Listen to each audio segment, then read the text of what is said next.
আপনাকে যদি হত্যা করা হয়, কিন্তু সেই রক্তের বিনিময়ে যদি আপনি শহীদদের রক্তের বিনিময়ে নতুন বাংলাদেশ গড়ে যেতে পারেন, আগামী 1000 বছর বাংলাদেশের মানুষ নামাজে প্রার্থনায় আপনার জন্য শুধু দোয়া করবে।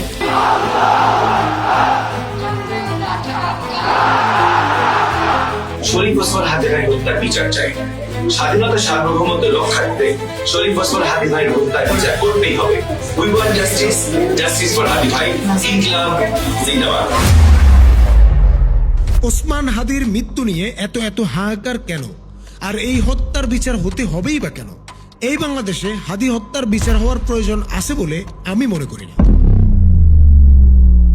এই একটা হাদি হত্যার বিচার কখনোই এই রাষ্ট্র বদলাবে না, বরং এই বিচার তোলা থাকুক আখেরাতের জন্য, যেদিন প্রত্যেকটা বিচারককেও বিচারের মুখোমুখি হতে হবে। অনেকে বলেন আমরা নাকি সততা ফেল করি।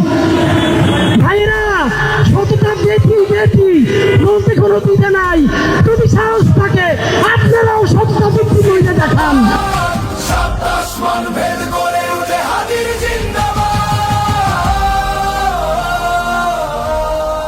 আমি শুরু করছি এমপি দিয়ে, আমি তো একদিন জাতিসংঘের মহাসচিব হইতে চাই। তবে আজ আমরা খুঁজে বের করার চেষ্টা করব গতানুগতিক রাজনৈতিক দলগুলোর চিন্তা ভাবনার সঙ্গে ওসমান হাদির ভাবনার পার্থক্য ঠিক কোথায় ছিল, এবং হাদিকে খুন করার পেছনে মিডিয়ার ভূমিকা আসলে কি ছিল।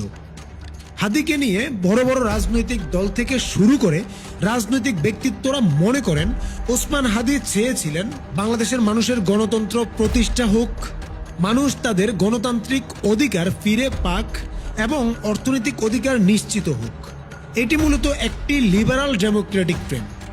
নির্বাচন, ভোটাধিকার, গণতান্ত্রিক প্রতিষ্ঠা, অর্থনৈতিক সুযোগ, আসলে এই ভাষা বিভিন্ন দলের দীর্ঘদিনের রাজনৈতিক বয়ানের সঙ্গে সামঞ্জস্যপূর্ণ।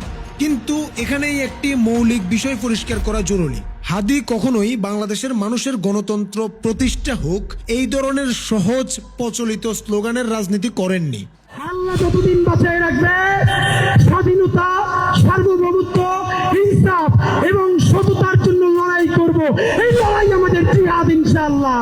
হাদি কোনো রাজনীতিবিদ ছিলেন না। তিনি গণতন্ত্রকে কোনো চূড়ান্ত লক্ষ্য হিসেবে দেখেননি, বরং প্রশ্ন তুলেছেন এই গণতন্ত্র কার জন্য, কাদের স্বার্থে এবং কোন কাঠামোর ভেতরে কাজ করছে। এবার আসা যাক ইনকিলাব মঞ্চের ঘোষিত উদ্দেশ্য আসলে কি। 2024 সালের ছাত্র জনতার অভ্যুত্থান দ্বারা অনুপ্রাণিত একটি সাংস্কৃতিক সংগঠন এই ইনকিলাব মঞ্চ, যার লক্ষ্য সব ধরনের আধিপত্যবাদের বিরোধিতা, স্বাধীনতা ও সার্বভৌমত্ব রক্ষা, ইনসাফ ভিত্তিক রাষ্ট্র বিনির্মাণ। এখানে কয়েকটা শব্দ খুবই গুরুত্বপূর্ণ। আধিপত্যবাদ বলতে বোঝানো হয়েছে শুধুমাত্র ইন্ডিয়ার আধিপত্যবাদ নয়, বরং আওয়ামী লীগ, বিএনপি, জামাত, এনসিপি, হিন্দু, মুসলিম, মানে সব ধরনের আধিপত্যবাদের বিরোধিতা করা হয়েছে। শুধু রাষ্ট্রীয় নয়, বরং রাজনৈতিক, অর্থনৈতিক, সাংস্কৃতিক সব ধরনের আধিপত্যবাদের বিপক্ষে অবস্থান নিয়েছিলেন ইনকিলাব মঞ্চ। ইনসাফ বলতে তারা নৈতিক, ন্যায়ভিত্তিক রাষ্ট্র চেয়েছে, শুধুমাত্র নির্বাচন চাননি।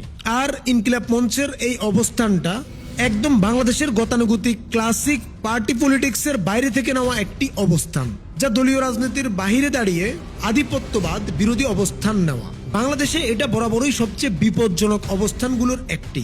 ইতিহাসে দেখা যায় যারা এই জায়গা থেকে কথা বলেছেন তাদের অনেককেই জীবন দিয়ে মূল্য দিতে হয়েছে।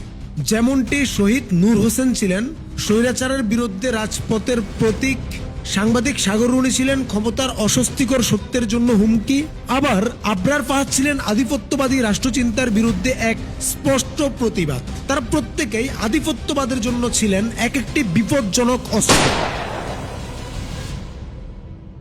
কিন্তু ওসমান হাদি ছিলেন এই জায়গায় ভিন্ন মাত্রার।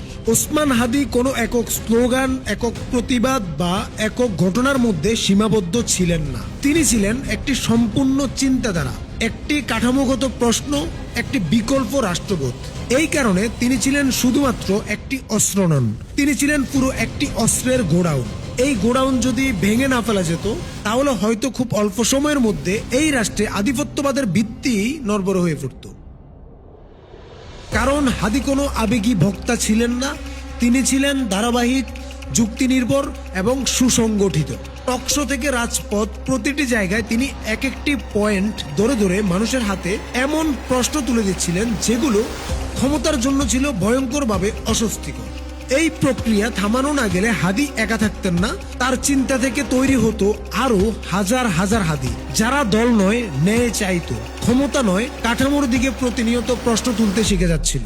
এই কারণে তাকে থামানো জরুরি হয়ে উঠেছিল, কারণ তিনি শুধু বর্তমানকে প্রশ্ন করেননি, তিনি ভবিষ্যৎটাকেই বিপজ্জনক করে তুলছিলেন আধিপত্যবাদের জন্য। তবে বাংলাদেশের এই আধিপত্যবাদের পেছনে যারা শক্ত হয়ে দাঁড়িয়ে আছে, তাদের মধ্যে সবচেয়ে ধারাবাহিক, সবচেয়ে কৌশলী এবং সবচেয়ে প্রভাবশালী শক্তি হলো বাংলাদেশি মূলধারার মিডিয়া। এই মিডিয়া কেবল খবর প্রচার করেন না, এরা প্রতিদিন মানুষ কিভাবে ভাববে, কিভাবে প্রশ্ন করবে আর কিভাবে চুপ থাকবে সেটা ট্রেনিং দেয়। প্রতিটি মিডিয়া হাউস যেন এক একটি পেঁচানো খেলার ঘর, যেখানে সত্য নয় ন্যারেটিভ তৈরি হয়। এখানে প্রশ্ন তোলা হয় না, বরং প্রশ্ন বেছে দেয়া হয়। এখানে বিতর্ক হয় না, বিতর্ক নিয়ন্ত্রণ হয়। এখানে মানুষকে সচেতন করা হয় না, মানুষকে ম্যানেজ করা হয়। এই মিডিয়াগুলোর সবচেয়ে বড় সাফল্য হলো তারা মানুষকে বিশ্বাস করাতে পেরেছে যে এই ব্যবস্থার বাহিরে কিছু ভাবাই উগ্রতা, এই কাঠামোর বাইরে দাঁড়ানোই অরাজকতা।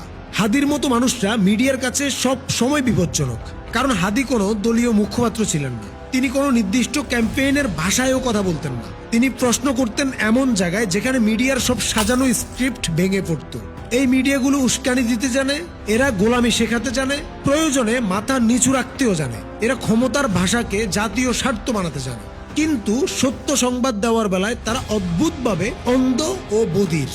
আর যখন দেখবেন হাদিদের মৃত্যুতে তারা অনেক আহাজারি করছেন, তবে বুঝবেন হাদিদের নিয়ে তাদের আহাজারির নিউজের ভিউজ থেকে ভালোই ইনকাম হচ্ছে।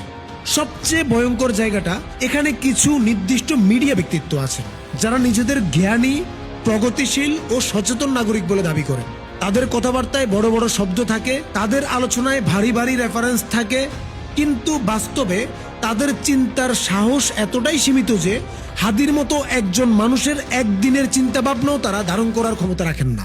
হাদি প্রশ্ন তুলতেন কারা লাভবান হচ্ছে, আর এরা ব্যস্ত থাকেন কারা আমন্ত্রণ জানাচ্ছে সেটা নিয়ে। হাদি বলতেন কাঠামো ভাঙার কথা, আর তারা বলেন এই মুহূর্তে এটা বলা ঠিক না।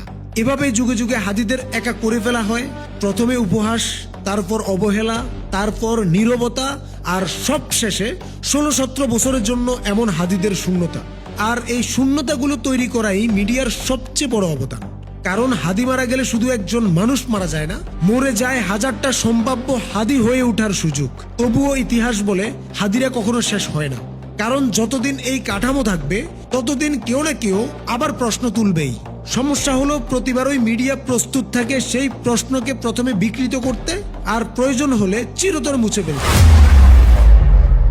হাদি কখনোই একজন রাজনৈতিক ব্যক্তিত্ব হতে আসেননি। তিনি জানতেন এই দেশে ক্ষমতার কাঠামো নিয়ে সরাসরি প্রশ্ন তুললে শেষ পরিণতি কি হতে পারে। তিনি জানতেন তাকে মেরে ফেলাও হতে পারে। তবুও তিনি চেয়েছিলেন মরে গিয়েও যেন বাংলাদেশের রাজনৈতিক বাস্তবতায় একটা স্থায়ী দাগ রেখে যেতে, এমন একটা প্রশ্ন রেখে যেতে যেটা সহজে মুছে ফেলা যাবে না। রাষ্ট্রবিজ্ঞানের একজন ছাত্র হিসেবে হাদি উঠে এসেছিলেন একটা সুন্দর রাষ্ট্র গঠনের জ্ঞান নিয়ে, স্বপ্ন নিয়ে, আর এই বিশ্বাস নিয়ে যে এই রাষ্ট্রের তথাকথিত অভিজ্ঞ রাজনীতিবিদদেরও রাজনীতি নতুন করে শেখা দরকার। কিন্তু রাষ্ট্র জবাব দেয় জ্ঞান দিয়ে না, রাষ্ট্র জবাব দেয় শক্তি দিয়ে। তার বিনিময়ে রাষ্ট্র হাদিকে দিয়েছে একটি বুলেট, যার ভেতরে চাপা পড়ে গেছে হাদির সেই সমস্ত চিন্তা, যুক্তি আর সম্ভাবনা। হাদি ছিলেন একজন শিক্ষক, শিক্ষকতা ছিল তার পরিচয়ের একটা মাত্র অংশ। তিনি একই সঙ্গে ছিলেন একজন স্ট্যান্ড আপ কমেডিয়ান। তিনি জানতেন মানুষকে শেখাতে হলে আগে হাসাতে হয়, হাসির ভেতর দিয়ে সত্য ঢুকিয়ে দিতে হয়। আর কখনো কখনো সেই সত্য এত গভীর হয় যে মরে গিয়ে কিভাবে কাঁদাতে হয় সেটাও হাদি দেখিয়ে গিয়েছে।